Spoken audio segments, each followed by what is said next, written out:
Okay, I think we can start. So good afternoon. So let's start with a quick recap of what we learned last time. So we looked at some of the web's application layer protocols, namely HTTP. And we also learned that if you're designing a network application, you don't need to go ahead and program everything in the network, but you only program the end systems, the client and the host devices. We also looked at some of the popular architectures, the client-server architecture and the peer-to-peer architecture.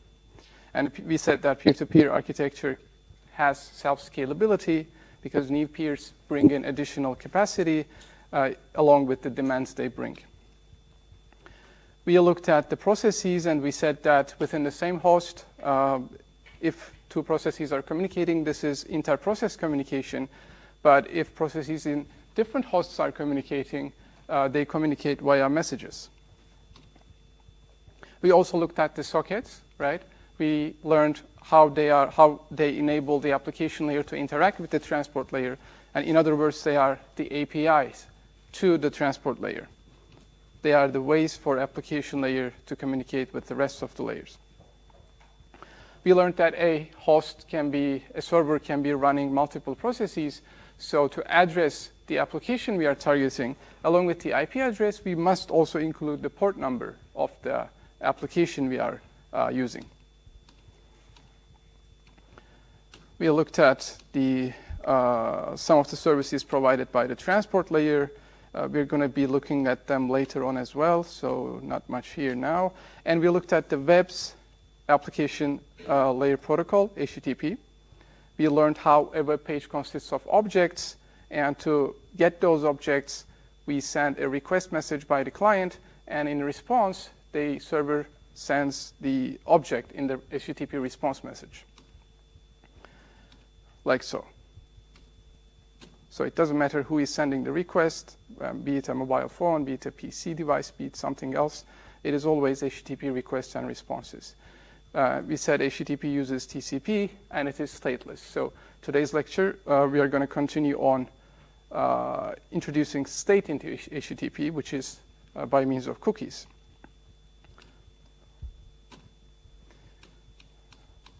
So we looked at non-persistent and persistent HTTP. In non-persistent HTTP, a separate TCP connection needs to be opened for every single request-response sequence. Whereas in the persistent HTTP, once you open a TCP connection, multiple objects can be sent through that connection.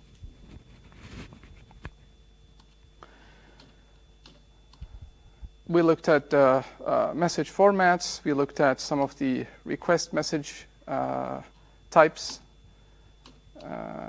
And yeah, the last time I did this example, it didn't work, but I figured out it's the NUS network.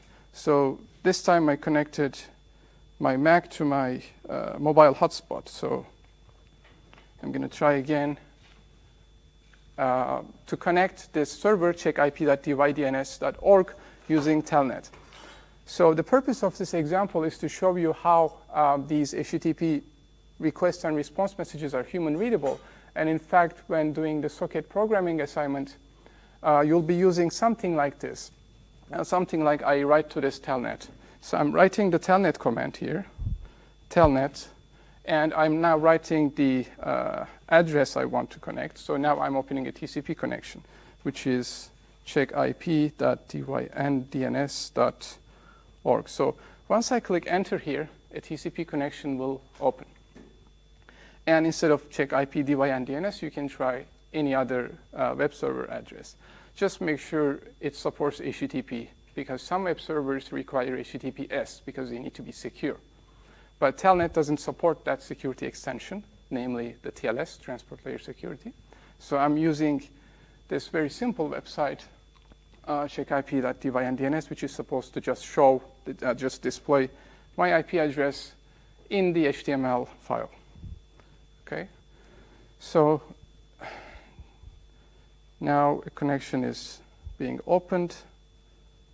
It's trying.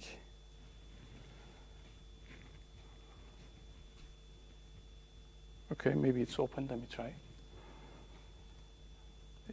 HTTP 1.1. So I'm using HTTP 1.1, and I'm writing the host name now. This follows the HTTP request message format.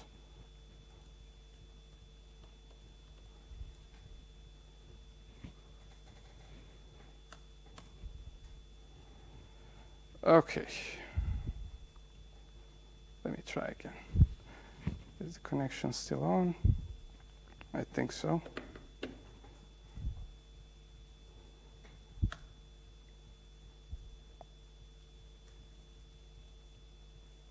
All right, actually it is.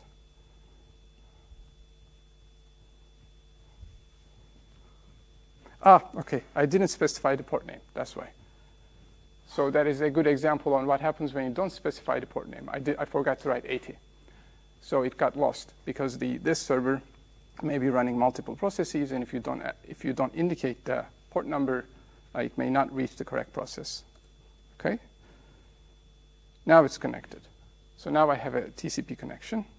So get HTTP version 101.1, and my host name is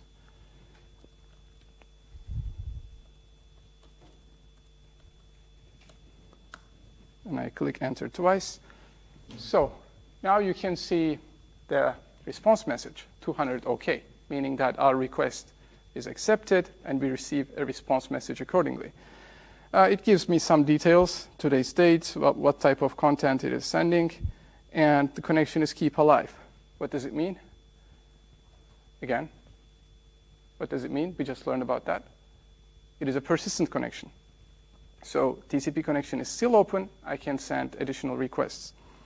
And there is no cache. So this is a very simple request that I sent, and in return, I received 200 OK message. All right? OK, so let's go back.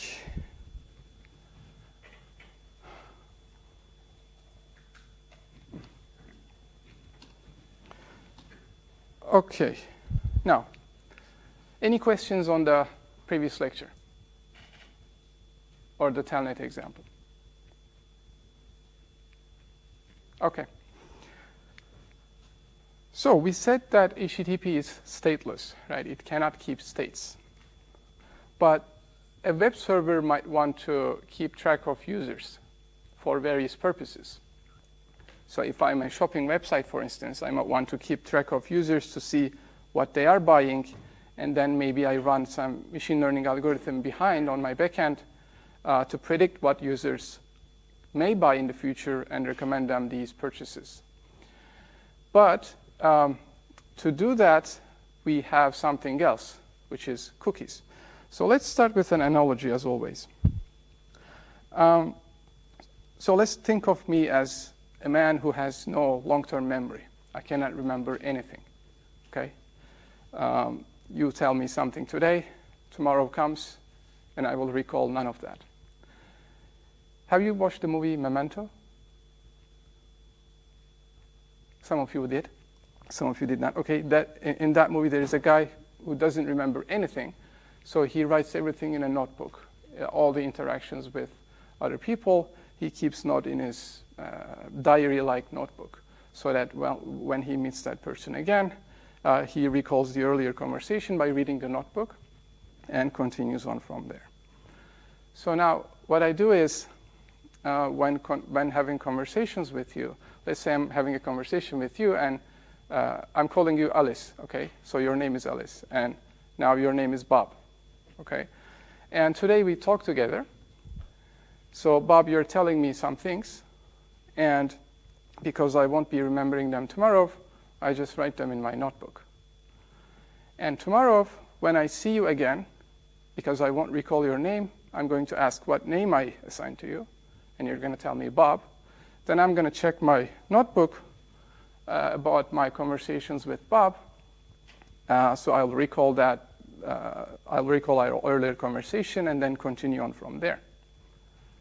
So it makes sense. It makes a lot of sense. And cookies are, in fact, no different. So many websites use cookies. And cookies have these 4 components here. First is the cookie header line of the HTTP response message. In other words, this is the name I assigned to you. And in each interaction, you need to state that name to me again for me to remember what conversations we had. So every time we talk again, you have to tell me in your request message that you are Bob so that I recall you. And obviously, in your browser, you need to keep that cookie header line, that cookie number. You need to know, you need to record that I assigned you the name Bob to bring that up in our next conversation. And as a server, I also record everything in my notebook. I write Alice and my conversations with Alice. I write Bob and my conversations with Bob. Okay? So now let's move on to a more concrete example. So here Susan always accesses the web from her PC, and she visits a specific e-commerce website for the first time. So when an initial request is sent by Susan's browser, the website creates a unique ID for that person, for Susan. That is the cookie header line, the cookie number for Susan, and an entry at the backend database. So all the actions Susan did in that session. So cookie is just a number contained in the cookie header line of each HTTP response message here. So in our example, we have a client and a server. And this client has visited eBay website previously. So there is already a cookie number assigned by the eBay website in the cookie file of the client. So this is managed by the client's browser. And let's say now this client is sending a request message to another web server, which is Amazon web server. Because Amazon is not eBay, right? It's a different server. And this is the first time this client is visiting Amazon, at least for a certain time. The Amazon server creates an ID for this user, let's say 1678. And it records whatever action this user takes in a backend database. And every HTTP response is met with every HTTP request is met with an HTTP response, right? So the server sends that cookie header line 1678 in an HTTP response message. And the client's browser, just like it stored the eBay's cookie header number, it stores the cookie header number from Amazon, 1678, in its cookie file. So the next time this client sends a request to this server, to Amazon server, it indicates this cookie number in the request message. And Amazon server, again, records these new actions in the backend database and sends a response, sends a tailored response. For instance, it can recommend the user to buy certain items based on its previous actions. And 1 week later, again, doesn't matter when it happens, as long as that cookie number is kept in the client's browser, and obviously at the server backend database, this cookie number allows the server to access its backend database about that user's action and recommend user-specific actions in the response message. So what the cookies can be used for? Obviously for shopping carts and recommendations. It allows the web to maintain user state, like in the web email. And it can be used for authorization. So you enter a website, and the moment you close your browser or turn off your PC, you don't need to authorize again when you open that browser again. And it allows, obviously, for for the server to keep state. It maintains state at the sender and receiver over multiple transactions, multiple instances of HTTP message exchange. And obviously, they enable messages to carry state. But all these benefits aside, cookies may have issues, namely in privacy, right? The cookies permit the websites to learn a lot about you. And I don't only mean here the first-party cookies. There is something called as a third-party cookie, which is the cookie stored by a website other than the one you visited. I'm going to show how in a moment. But these allow these third-party websites to keep track of your actions on various websites, and based on your actions in those various websites, they can maybe recommend you ad recommendations, or they might, I don't know, maybe if they're not honest, they can sell your data somehow. So they can track you across multiple websites. And that's why today, in most of the websites, they are required by regulation to ask your permission to collect third-party cookies. I'm sure you've seen in a lot of websites now, the first thing you enter the website, they ask you your permission about collecting cookies, right? Okay. So now let's see over an example how these cookies, the third-party cookies, might collect your information.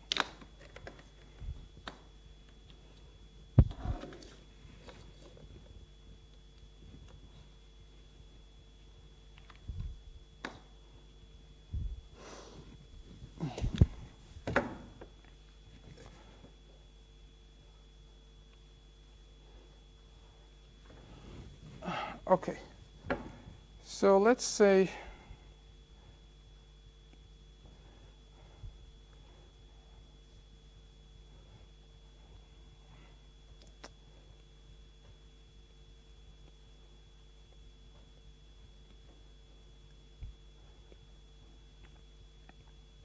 anyway, let's say this is my first website I'm visiting. Let's say this is a news website, okay, cna.com. And can you tell me your hobby? What do you like? Basketball? Okay. I'm just going to say sports. I don't know if the CNA website has a basketball section, but let's say sports, okay? And in this CNA website, there is an ad section. Most news websites these days have an ads section because they cannot make money through subscriptions, right? And let's say this is Google Ads. And obviously there are some news here, some basketball news, right? And let's say, okay, let's go over this first. So once you send a request to CNA, what happens? The CNA in the response message, it sends you a cookie number, right? And in your cookie file of your browser, let's say this is your cookie file, you store the cookie by CNA. Let's say 1152, okay?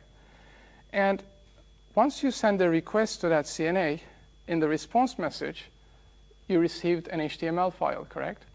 And in that HTML file, because there is Google Ads here, there will be a reference to Google Ads. So no matter if you click on that ad or not, your browser will send a request to Google Ads and receive a cookie number from Google Ads. So in your cookie file, you will have another header from Google Ads, let's say 2252, okay? Just random numbers. And obviously, in the, let's say these are their databases. This is CNA database.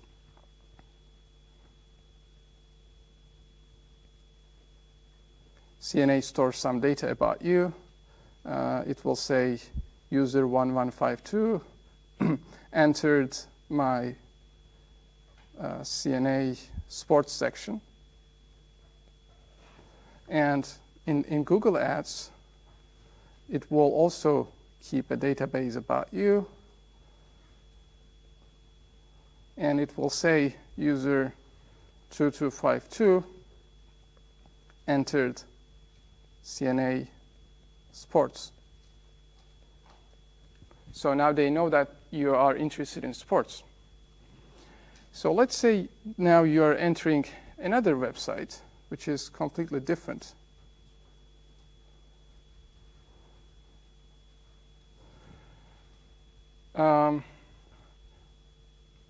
And let this be a sports blog, or let's say this is a mall website, okay?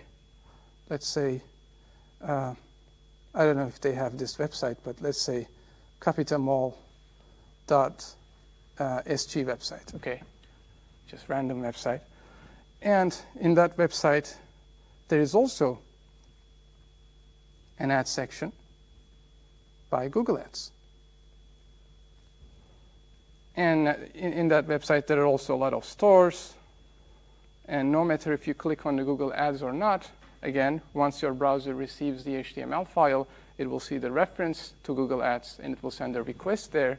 And it will include this 2252 in the cookie header line, because you visited Google Ads before. Even though you didn't, in fact, visit it, your browser sent that request. So what happens is it will allow Google Ads to collect more information about you. So now it will know that you enter that capitamall website. And Google is smart.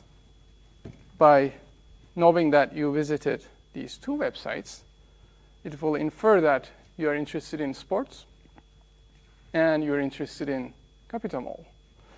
So next time you enter any other website, again, doesn't matter what website it is, as long as it contains a reference to Google Ads, maybe it will show you some sneaker store in capitamall. So it can ask you to, it can just recommend you some sports stores in one of the capitamalls. So this is, even though you didn't even visit Google Ads, how Google Ads can collect data about you. And what we call these cookies is third-party cookies. And this cookie is the first-party cookies. Again, if the capitamall collects information about you through cookies, that is also first-party cookie, because you indeed visited that website. Okay? Any questions on that?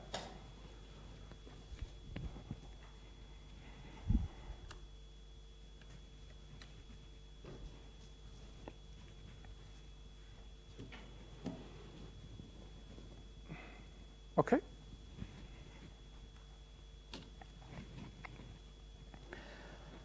All right, so we learned that cookies are to maintain state, but they may also have privacy violations.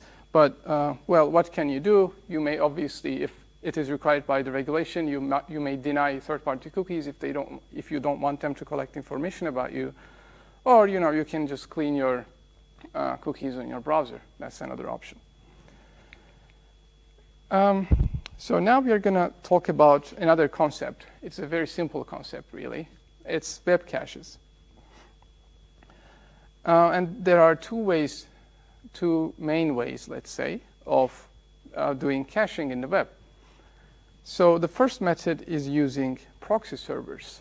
And we use web caches, basically to improve user perceived performance. And to decrease the load on the origin server in the internet as a whole. So instead of sending the request to the origin server every time we want to obtain some object, we set up a proxy server close to us, and every one of us simply downloads that object from that proxy server rather than sending a request to the origin server. So here, the user configures the browser to point to a web cache, or it can be automatically pointed to a web cache based on your ISP. And the first time the client sends a request, it in fact goes through that proxy server. It doesn't directly go to the origin server. And the proxy server, knowing what object you requested, it will store that object. It will not store, sorry, but cache that object, meaning that it is temporarily stored. And the next time you request that object, instead of going again to the origin server, now this time the server will send directly to you. So in this case, the server will act as the server you are requesting the HTTP from. Again, why do we do this? Because we want to improve the user perceived performance. So can you now see what are we saving from here? So you learned about certain delays, right? You learned about propagation delays, transmission delays. So can you see which one are we saving here mostly? Can anyone respond?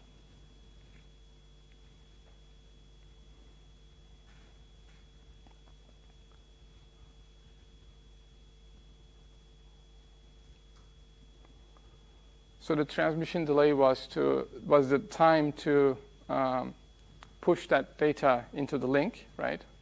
And the propagation delay is the time taken for the light to travel the distance. And in fact, here we are saving from both. Obviously, we save from propagation delay because if the origin server is, let's say, in the US, whereas our proxy server can be in NUS. So instead of sending that message all the way to the US, we are saving from propagation delay. And we are also saving from transmission delay because if our packet comes from the US, it goes through a lot of links. And some of these links might have very low rate, so it takes time to transmit the bits of that packet into the link. So through a proxy server, it goes through much less number of links, switches, and routers. So very little transmission delay is involved in a proxy server. So the cache acts as both the client and the server. Again, why is that? Because its response to the client, when sending the response to the client, it acts like the server, but it also sends the request to the origin server if it didn't cache the object before, right? So it acts both as the client and the server. And the server tells the cache about the object's allowable caching in the response header. You remember that time to live header in the HTTP response message?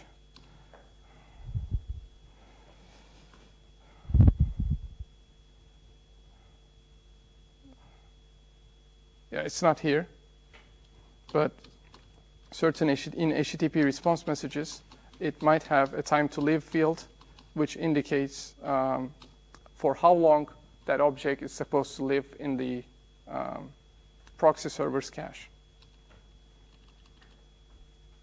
All right. Again, why web caching? Because we want to reduce the response time for the client request, and we want to reduce traffic on an institution's access link. For instance, let's say I gave you a homework, and that homework requires all 150 of you to download a large file from a web server, and that, let's say that web server is located in the US. So instead of each one of you requesting that large file from that US server, after the one of you downloads that, it will also be cached in the NUS's proxy server, and the rest of you can simply get it from that NUS proxy server. So what happened here? Instead of sending 150 requests to the US server, now we only send one request.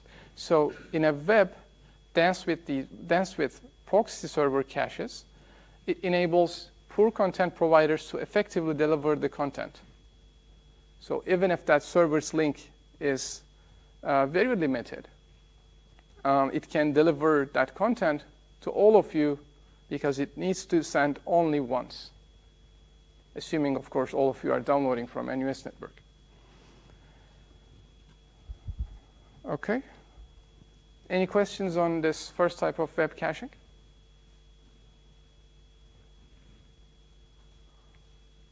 Yes?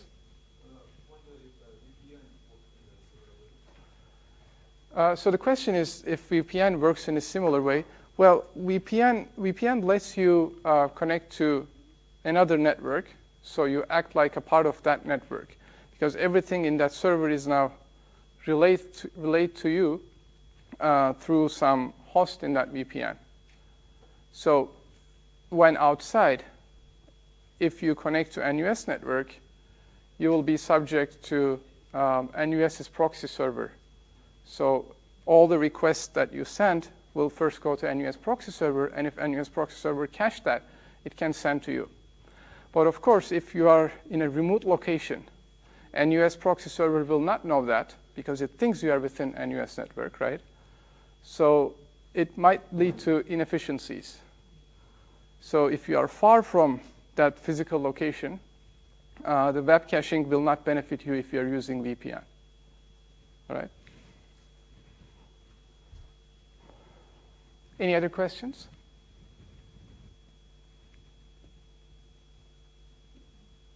Okay. So there is a second form of caching.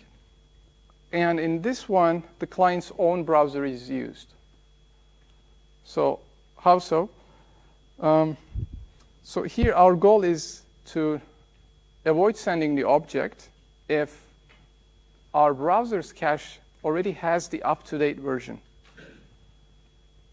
So whenever your browser sends a request, it might cache the object returned in the response message, so that when you send that object again, if that object is, when you request that object again to the server, if that file is not modified since your last download, you will not download anything. Server will just tell you that, hey, you already have that file. I'm not sending you again. And to do that, we use the conditional get request. You remember in the request, we send a get request. So this is called conditional get. If we include this if modified since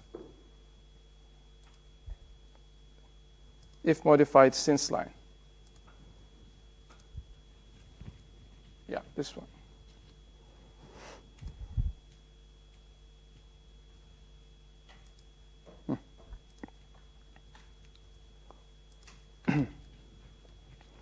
So again, let's cover an example. So here the client is sending a request with the if modified since line, meaning it is conditional get request. And if the server says that the object has not been modified since your last download, it will send 204 not modified response. And the client will not send another request to download that object. But if that object has been modified since the client's last request, this time it will send 200 OK response, as usual, what we learned. And the client will send another request to download that object. Okay, it's really simple. If you have it, I'm not sending you again. If you don't have it, OK, request again, I'll send you again. Yeah. So maybe let's go with an example on that. I can actually open it from here.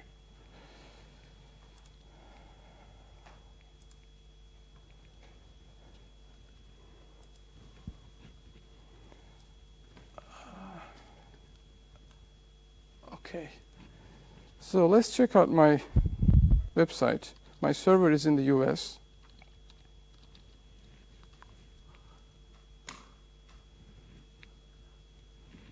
So notice how it is loading very slowly. There is an image. It loaded very slowly, right? And if I send another request, it will be almost immediate. Again, I can display that on a new tab. It's almost instant. Why is that? Because my browser cached the images in my website. It cached everything. And probably now NUS proxy server also cached it. So if you request it, it will maybe be faster than usual, faster than the first person requesting it from the US-based server. Again, my hosting server is in the US. Okay.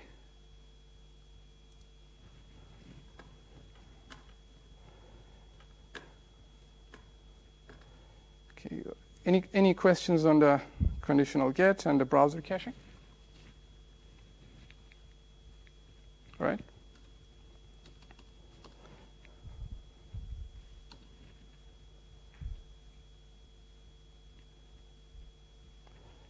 Okay.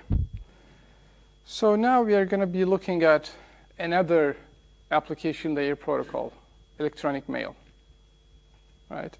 Or simple mail transfer protocol, the application layer protocol used between mail servers. So this is an application which is around for a long, long time. It, in fact, predates the internet. The first email applications were in early 70s. I wasn't born by then, so I'm just learning from third-party sources. And it was used between the hosts of an organization. It wasn't used in the internet. So in a company or in a university organization, let's say, different departments have their hosts, their PC devices, not even PCs maybe, computers. And it was being used for sending messages from host to host. But it wasn't connected to an outside network. Okay? And it was developed by ARPANET first. It was called the Network Email System.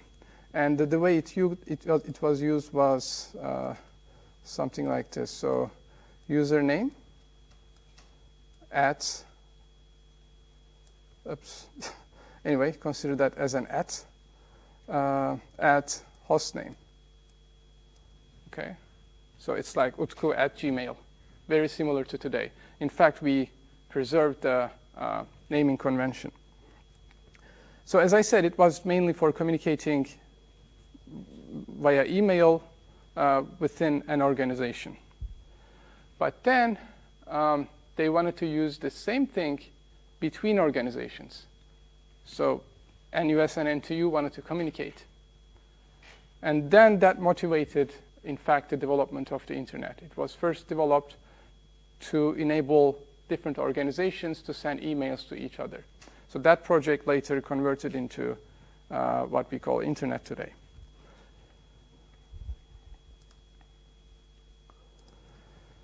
So electronic mail has three components: user agents, or we also call them mail clients, all of you are using. So this is the equivalent of the browser in HTTP. We have mail servers. That is the second component. And we have the simple mail transfer protocol. Earlier, we didn't have mail servers. It was only between the host to host. But now we have different organizations. We have multiple hosts for one organization and multiple hosts for a different organization. Instead of having peer-to-peer links between these hosts, we have one mail server for one organization and another mail server for the other organization. And these mail servers now communicate via SMTP. This. So let's start with the user agent, or mail reader, mail client, whatever we call it. So it is used for composing, editing, and reading email messages. Nothing really. You're familiar with it already. You use Outlook. You use maybe iPhone's mail client. or Gmail's client, whatever. It is used for sending and receiving messages and from the server, from your mail server.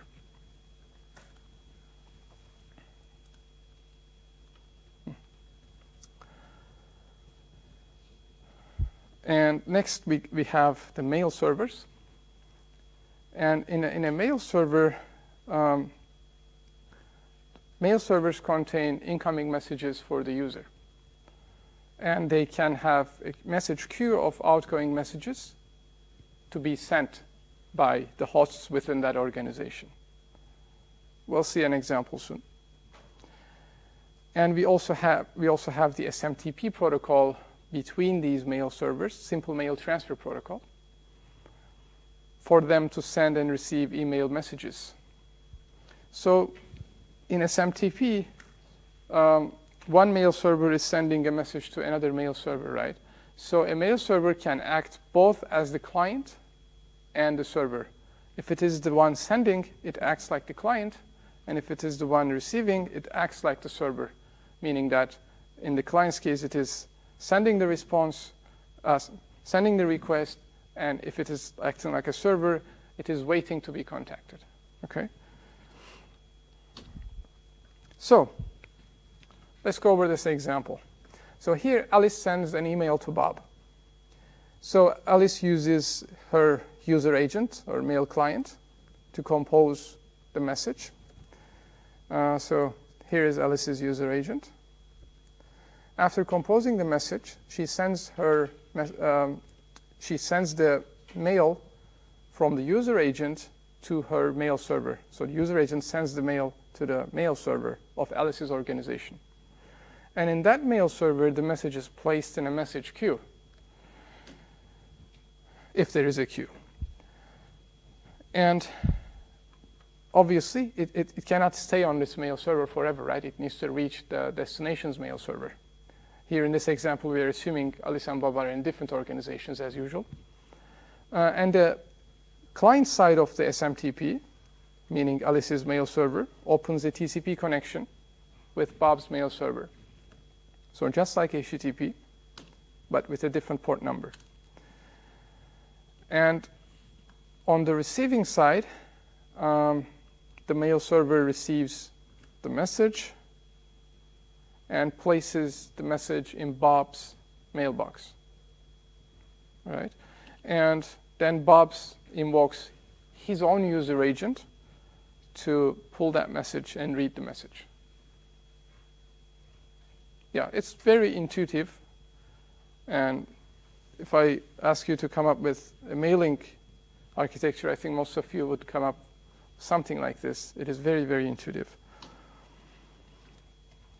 All right, so let's see a little bit of details about the messaging format, how the messages are exchanged, what is the order. In other words, what is the protocol of SMTP. Now I'm going a bit into detail, but this is not for memorization. It's just for you to see how it works and really to see some of the principles of client-server architecture in display here. So SMTP uses TCP. Why is that? Because we want reliable transfer. We don't want our mails to be cut, to be not delivered at all. We want them delivered with full integrity, right? So we use TCP here. And the TCP port number of that is 25 compared to HTTP is 80, okay? And for in the direct transfer, the client server acts like the client. So this is for instance Alice's SMTP server acting like the client, and Bob's mail server acting like the server. They first initiate that TCP connection here, and then the three phases of transfer begin. So the first phase is SMTP handshaking. So there is a separate handshaking protocol going on. They exchange some messages with codes. Just like in HTTP, we have 200 OK or 401 not found type of messages. We have codes and syntax like this, human readable format. So the server sends 220, the the client says hello and the server says 250 hello. Don't ask me why we have these names. They are just names defined in the RFC documents. And next we have the SMTP transfers, where we actually transfer the mail bodies.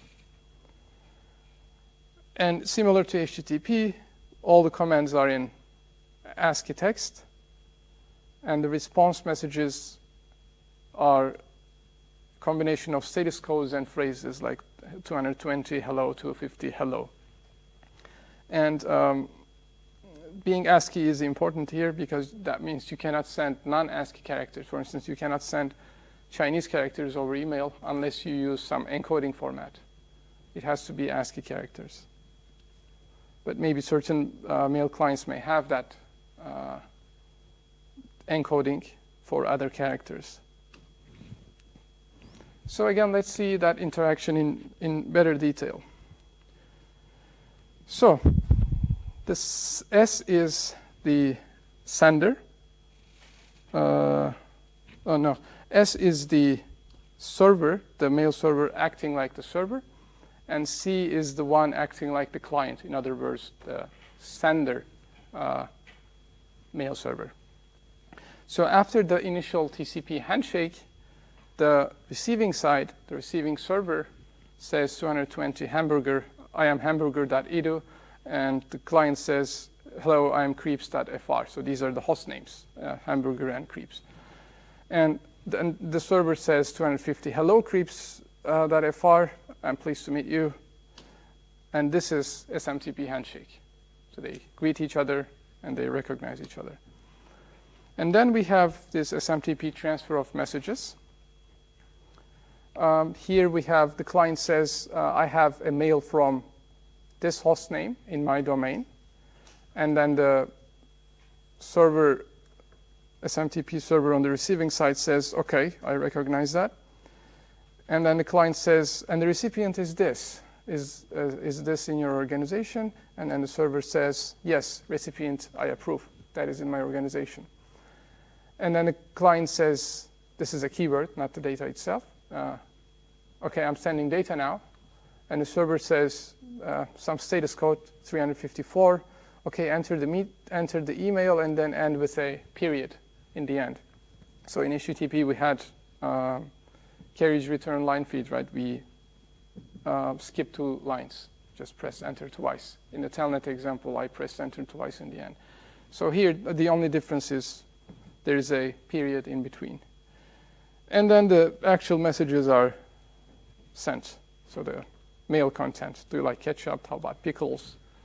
And then it ends the interaction with a period, carriage return line feed period, carriage return line feed. And then the server says the message is accepted. Yeah, so this is an example interaction. This is all, none of this is for memorization or anything like that. It is just to display it for you. Yeah, and then we have obviously the SMTP closure. The client says quit, and the server closes the TCP connection. That's it.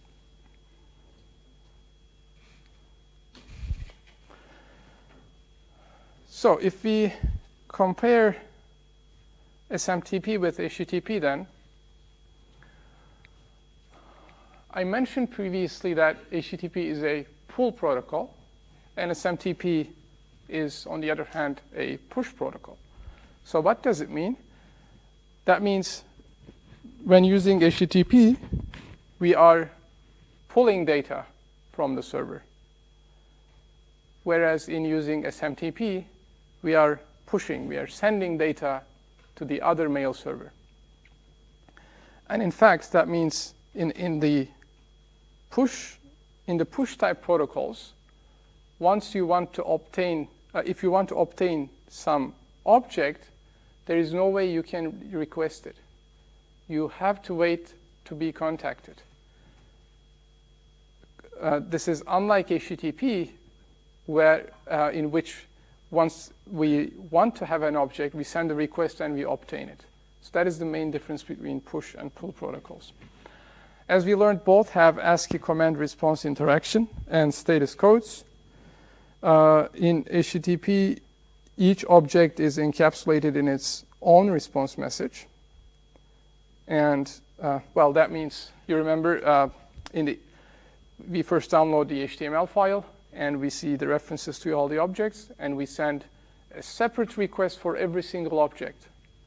We can do it one after another using maybe pipelining, or we don't have to close the TCP connection in persistent HTTP, yes. But we still send a separate request for every single object.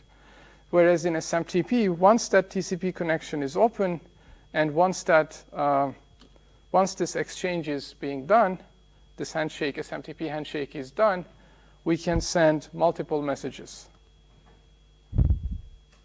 as in here.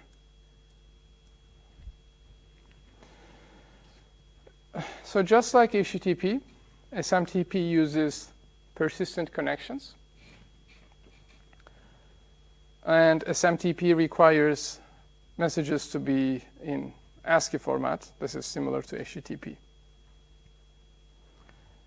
And, just a minor detail, but unlike HTTP where we end with double carriage return line feed, here we have a period in between.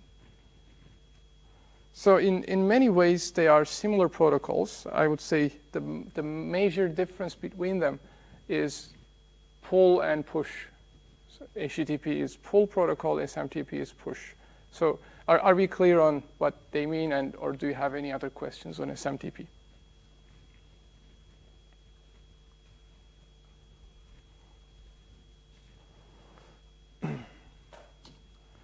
Oh, okay, we have one more slide about the SMTP message format. So SMTP is mainly used for exchanging mail messages between the mail servers and the sender user agent and the mail server. And it is defined in the RFC documents, request for comments documents. A lot of the protocols in the internet is defined in RFC documents. This is the standardization body. And so in the mail message format, well, you're all familiar with this, actually. You're sending emails, obviously. So there is a header here. And in that header, you specify these fields, to, from, and subject, right? But one thing to note maybe here is, so these headers are different from the headers we've seen here. So these are not headers here.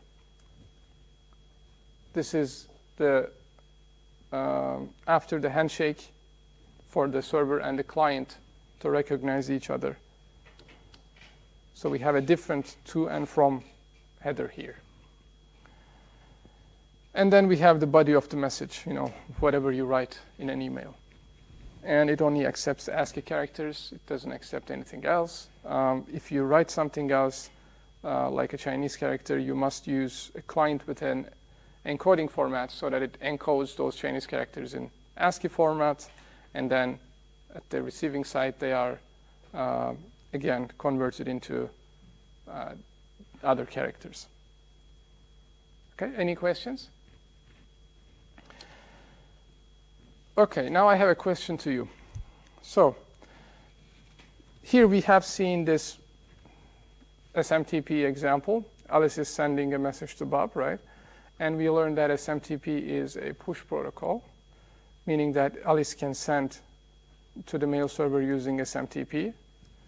And sender's mail server can send mails to the receiver's mail server using SMTP. But we have a problem here in sending the mail from receiver's mail server to the user agent of Bob. Because SMTP is a push protocol, and the servers cannot contact clients whenever they wish. So it doesn't know Bob's IP address. It doesn't even know if Bob's client is online. So how can we send the receivers, how can we send that mail from the receiver's SMTP mail server to Bob's user agent? Think about it.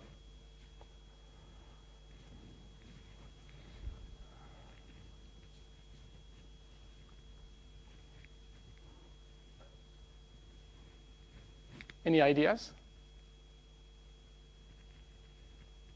Come on, you can be wrong. Just generate some ideas. Let's just give wrong answers. That's fine. Yes? Use the HTTP can on the server.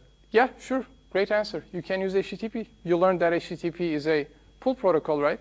So the user agent, whenever it gets online, it can query the server, its own SMTP server, if there is any message for him.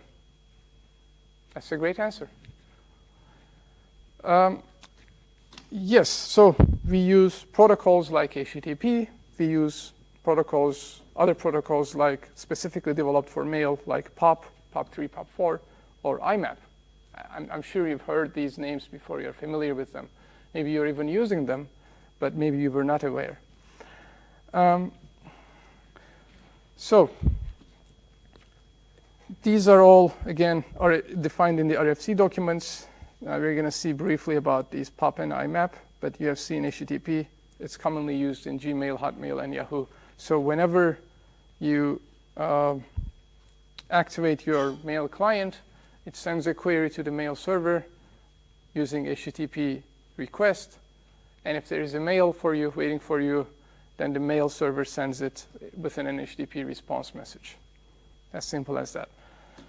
Now let's look at POP and IMAP very briefly, so to say.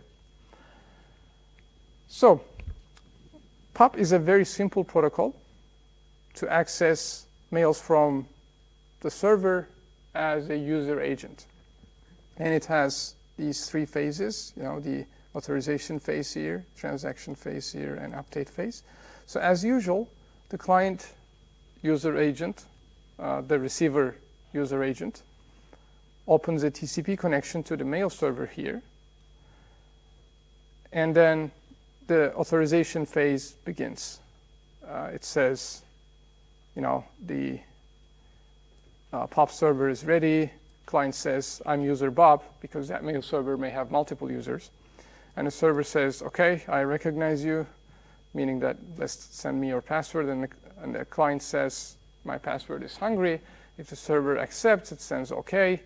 And then the client sends the command list, asking the server to list the mails targeted for Bob. So it says the first message for you, it has an ID of 498. The second message I have for you has an ID of 912.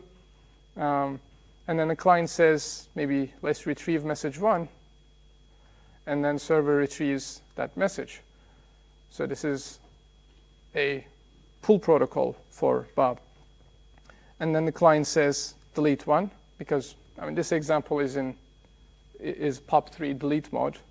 Again, details are not that important. I'm just showing you the structure, the general structure here. And then the client says, retrieve the second message. So this is supposed to be 2. The server displays message 2 contents and deletes it, so on. And then finally, we have the update phase where the client quits and the server deletes all the messages Bob's read. Yeah. So in the example we've just seen, the mail server uses POP3 in delete mode, meaning that once Bob reads the messages, the server then deletes them. If you don't want to delete the messages, obviously this is not desirable. We use emails as proofs, as something that we can refer later. You can also use POP3 in download and keep mode. Here the server keeps the copies of messages for different clients. And POP3, again, is just like HTTP. It is stateless. Against that, we have the IMAP protocol, which keeps states, keeps all messages in one place at a server. It allows the user to organize messages in folders. You can create new folders, put messages in them. You can label your messages. So it is an more advanced version of POP3. You can think of it like that. Yeah, I'm not going through, again, the details of IMAP. But let's say that it keeps user state and allows user to organize the mail folders. Yeah, but again, today, as your friend said, HTTP is very common. So Gmail, Hotmail, I think Hotmail too, and Yahoo, they're all using web-based mail using HTTP. So here the user agent is an ordinary web browser, just like the web's application layer protocol of HTTP. And whenever you want to see your messages, you send an HTTP request, and the mail server sends you an HTTP response encapsulating those mails. Okay, so that brings us at the end of SMTP. Any questions?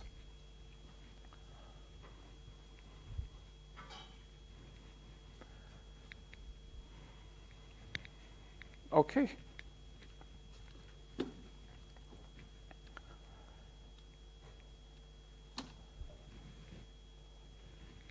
So maybe let's give some introduction to DNS, the domain name system. So again, let's start with an analogy, right? So we humans are all identified by many identifiers, right? So each of you have names, and because we are humans, names are a better mnemonic than numbers, so we address each other with names. But based on the occasion, let's say you're going to another country, at the gateway, at the border, you'll be asked about your passport. So there, your passport number is the most important one. If you go into a government bureau, then your NRIC or PIN number is of concern. Or if you go to NUSEC Secretariat or something, they will ask for your metric number. So for all of these occasions, you have a different number, but you are in fact a single person. So just like in this example, computers may have different identifiers based on the occasion. So if we are addressing them as humans, we want to address them with host names, because URLs, the host names in the URLs are better mnemonic for us, right? You want to connect to nus.edu.sg, which is a lot easier to remember than 168.192.256.005, right? So that's why we have DNS servers to perform that conversion, perform that name resolution for us. Once you enter that name, the host name, the server web address, it translates into an IP number, a unique IP number.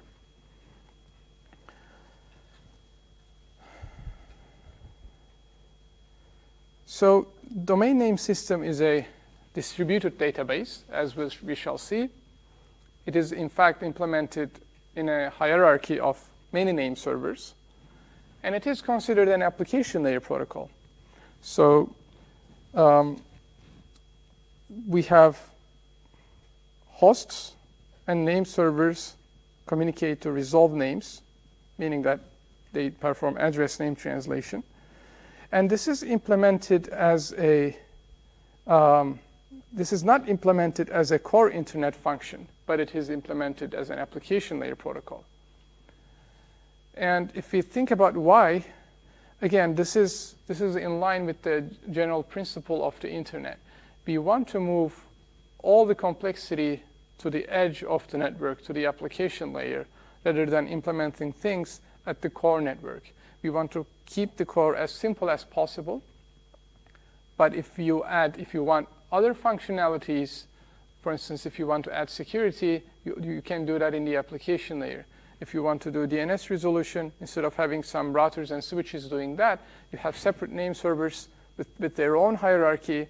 And in the application layer, you can make requests to them and obtain that name resolutions. So this is a very core principle of internet, of keeping complexity at the edge. We'll see this principle many times throughout this class.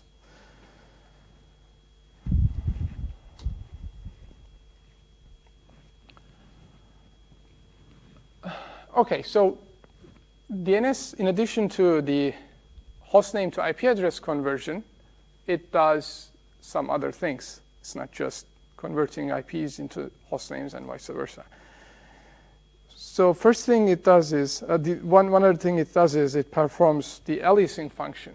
So some host names may have two names, two aliases, let's say. For instance, you can enter www.enterprise.com. This is the actual host name.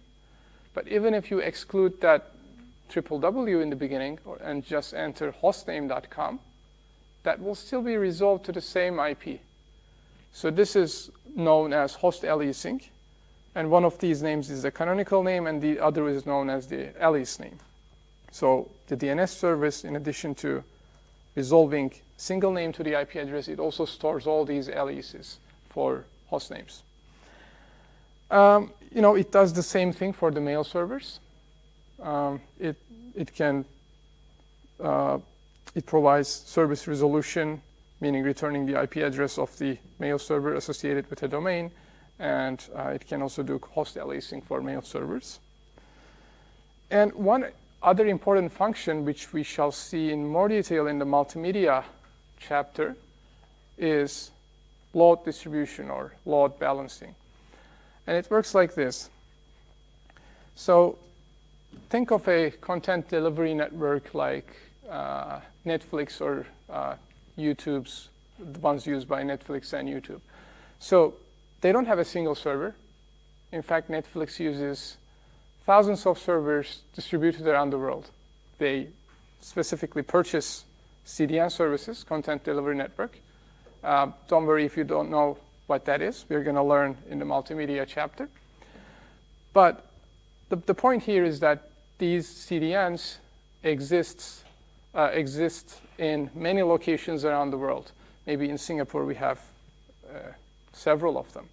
So once you stream some video from, say, Netflix, you can connect to any of these CDNs. Well, the best thing, obviously, for you is to connect to the one that is closest to you. Well, Netflix.com has a single IP address. So it is this domain name system that sends you, that directs you to the Netflix CDN with the most available traffic, most capacity, or the least amount of delay. And this way they perform load distribution or load balancing function. This is a very critical function in the internet. So we're going to learn more about this in the multimedia chapter again. Okay, so one question we can think of here is, why not centralize DNS?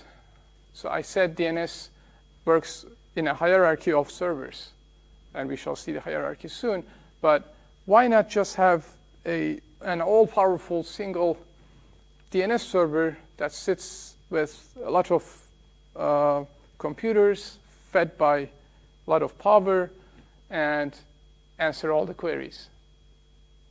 Why don't we do that?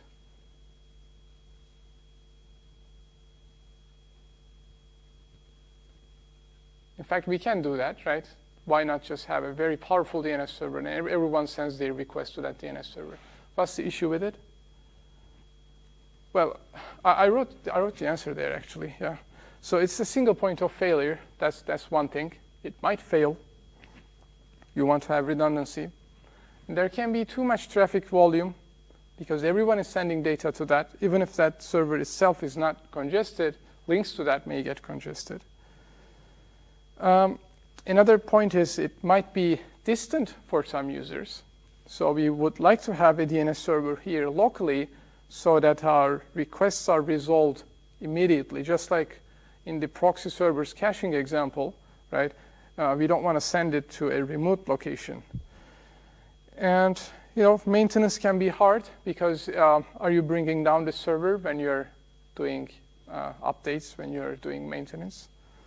So the simple answer is it doesn't scale. And that's why we have, instead of having a single all-powerful DNS, we have a hierarchy of DNS servers. So here we see on the top, we have a root DNS server. So these root DNS servers are the first point of contact if your browser and the local DNS server cannot perform the name resolution. But even these root DNS servers are located in thousands of, not thousands, but more than thousands of places across the earth. So we have these root DNS servers. They're at the top of the hierarchy, but even they are distributed. And then we have top-level domain servers. So these are for the .com domains, .org domains, .edu domains. So the only thing this root DNS does is that it doesn't perform name resolution for you, but it tells you the IP address of the .com DNS servers, the .org DNS servers, or edu DNS servers. So it goes down level by level down from the hierarchy. So the job of the root name server is to tell you the IP address of top-level domain server. So if I'm accessing Amazon.com and I send my DNS resolution request to root DNS server, it will tell me, instead of telling me immediately the IP of Amazon.com, it will tell me the IP of a .com DNS server who can help me resolve it further. Again, let's give an analogy here. So let's say you don't know a location, right? And let's say that location is in NTU. And I know nothing about NTU, let's say. So you go to someone here, and okay, you first come to me, okay, and ask me, where is this department, this room in NTU? Well, I don't know anything about NTU, but I can at least show where NTU is on the map. So I'm telling you, hey, just go to NTU and ask someone there. So you go to NTU and you enter there and you ask someone over there to ask them, hey, where is this department, this room? And then they show you, hey, I don't know about that room specifically, but I can show you that department. And then you go to that department, ask them, hey, where is this room? And then they show you where exactly that room is. So it's a similar hierarchy here, okay? So you have this root DNS servers telling you the IP address of the top-level domain servers, and then you go ahead and make the query to the top-level domain servers, and then the top-level domain servers tell you the IP of the authoritative DNS servers. So these are the servers who are responsible for resolving a particular IP address. So they store the actual IP address of the corresponding server you are looking for. So for instance, all of these companies have their own authoritative DNSs, and US probably has its own authoritative DNS, which resolves all the IPs belonging to it. Yeah, so here's an example. We have already seen that, but let's say the client wants the IP for www.amazon.com. And in the first request, it sends that request to the root server to find the .com DNS server. And then the root server will tell me the IP address of a .com DNS server responsible for resolving .com type of servers. And then the client queries a .com top-level domain server to get Amazon's authoritative DNS IP address. And then I'll go ahead and ask that authoritative DNS, what exactly is the IP address of Amazon.com, and I'll get it.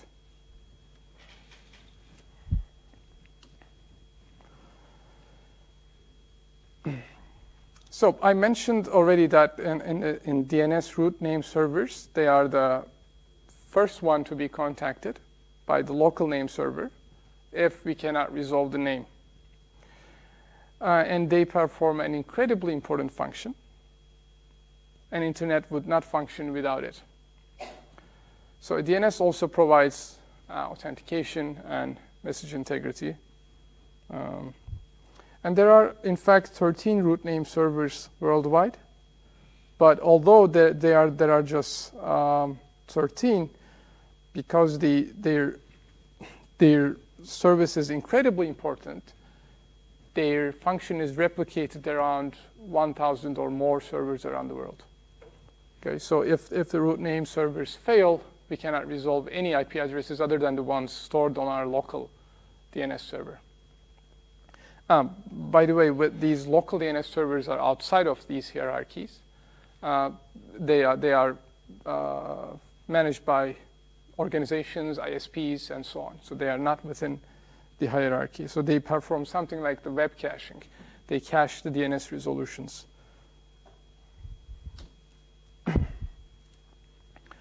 Okay, next up we had top-level domain and authoritative servers. So each of these top-level domain servers are responsible for resolving .com, .org, .net, .edu, whatever, or the top-level country name, country domains type of websites. So it can be .sg type of website. So they will tell you the IP address of the authoritative name server responsible for resolving a host name that follows with these .com, .org, .net type of extensions. And the associations that are responsible for managing these TLD domains are known as internet registries. So these registries are the place that you would go if you want to register a new website. So whenever you register a new website, for that website, because you want other computers to recognize that website's IP address, right? If you tell them only your host name, how does that request go to your IP address? You have to write that in a registry, your host name, and then they will assign you an IP address, and that will be stored in a top-level and authoritative DNS server. So next up, we have authoritative DNS servers. So these are the ones, in fact, responsible for resolving all the IPs in an organization or within an internet service provider. So they provide, as their name implies, the authoritative mappings. So they have the final word.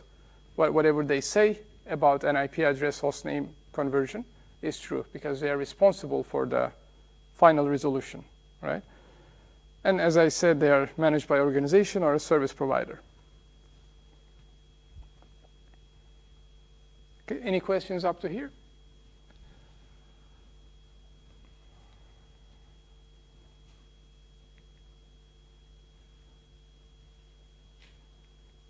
All right.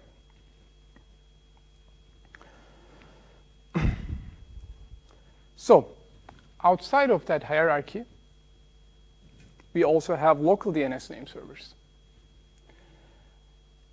And, well, each internet service provider, a company or university or an organization like them may have one. In fact, NUS should have more than one. And they are also the default name servers. You know, the first DNS request you send is sent to these local DNS name servers. And only if the host name you are requesting is not stored there, then your host name makes all these queries to the hierarchy of DNS servers for you. And upon resolving that IP, it will store that resolution for a while. Just so if someone else requests the same, it will immediately respond. Okay? So when host makes a DNS query, the local DNS server responds immediately. If it has that conversion in the local cache, if it has that translation, it will immediately respond. But of course, even if it has it, it may be out of date. So if it is old, if it is old, it may be out of date and you will be directed to the wrong server. But if it doesn't have that translation, it can just act as a proxy for you to relay your queries to the root, TLD, and authoritative name servers. Yeah.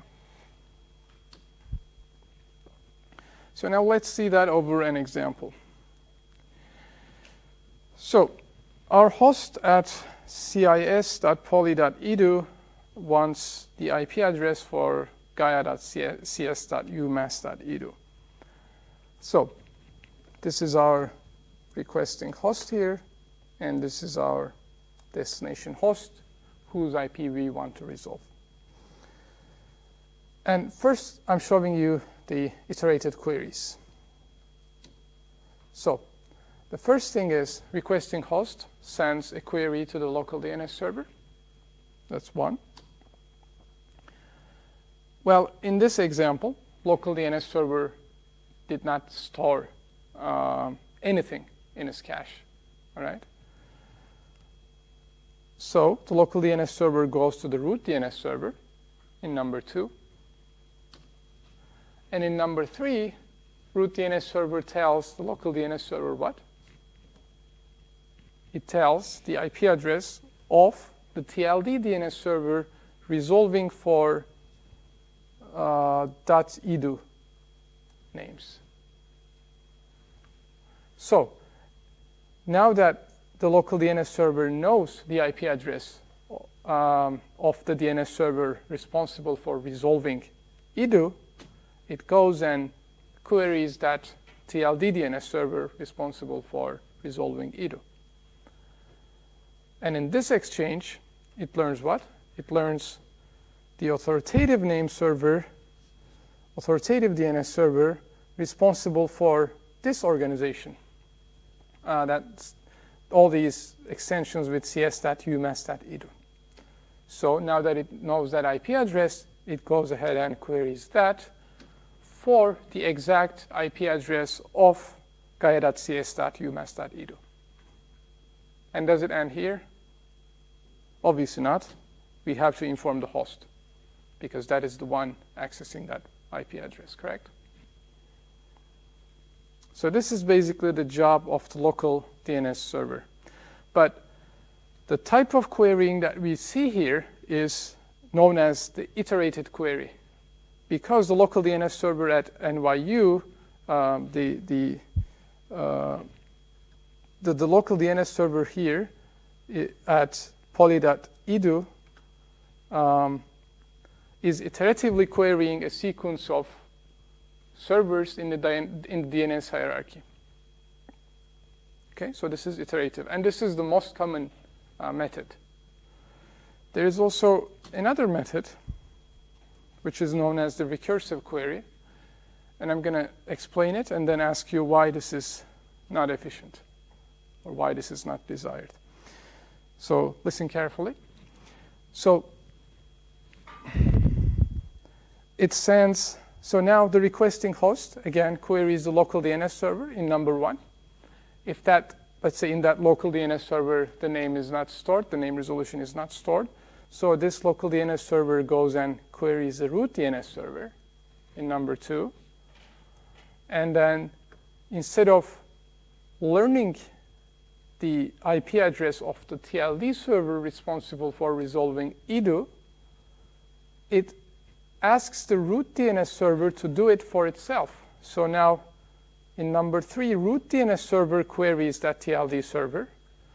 And this root TLD server queries the authoritative DNS server.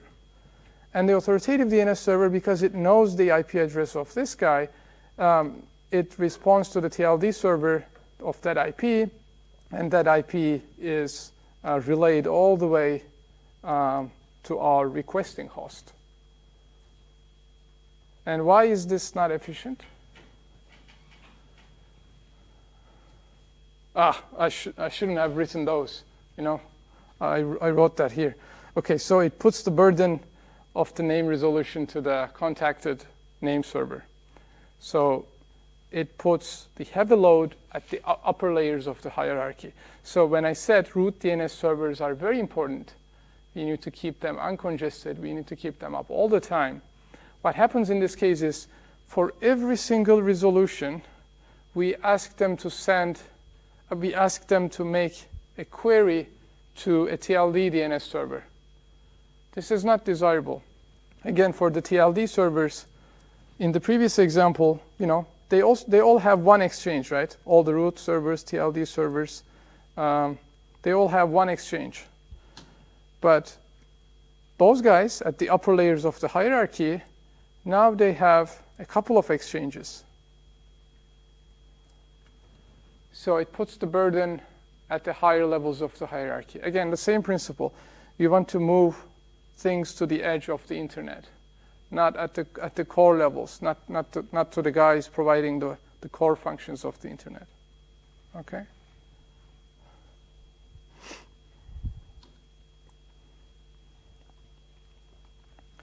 Okay, let's do this last slide for today. So we can also cache DNS information, just like web caching or the proxy server caching. So if a name server learns the mapping, it caches the mapping. So these caches may time out after a certain time to leave interval. This time to leave is indicated in a DNS record. So whenever you make a query and receive a response, there is a time to leave field. And for the duration of that time to leave, you keep that DNS record in your host, in your DNS server, or in your local DNS server, whatever is making the query. So the TLD servers typically cache TLD servers typically cached in the local name servers. So the root name servers are not often visited. This is another great way of making the load less, easing the load on the root servers. So if I give an example here, let's say, let me clear this.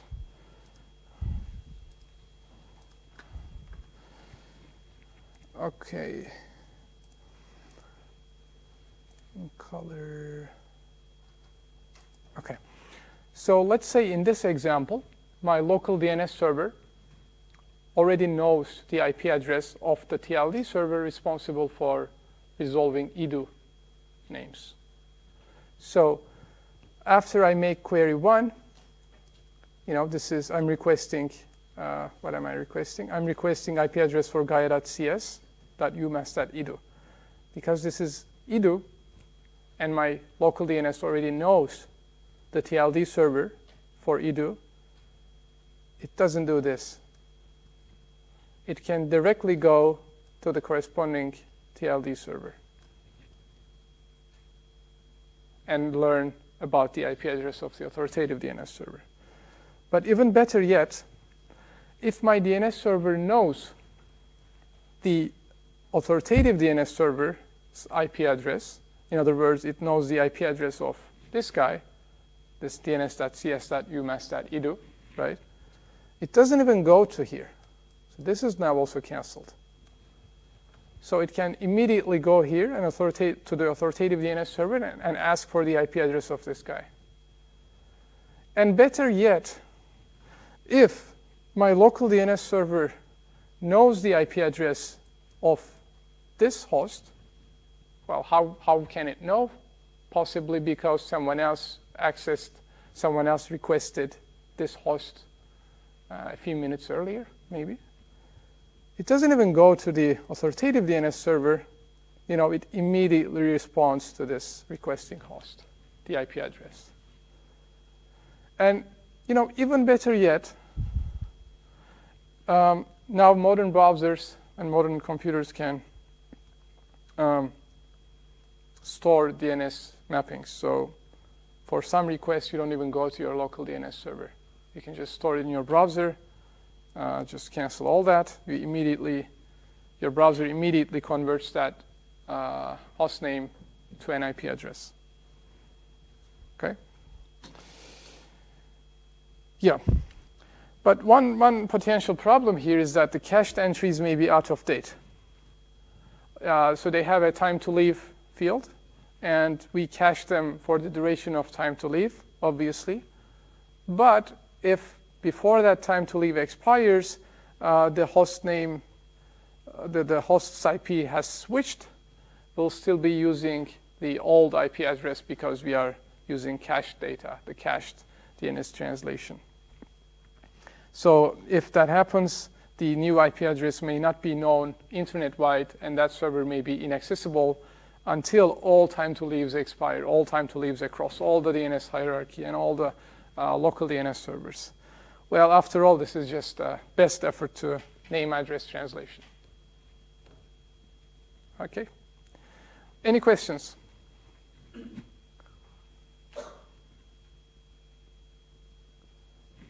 Okay, then see you on next Wednesday.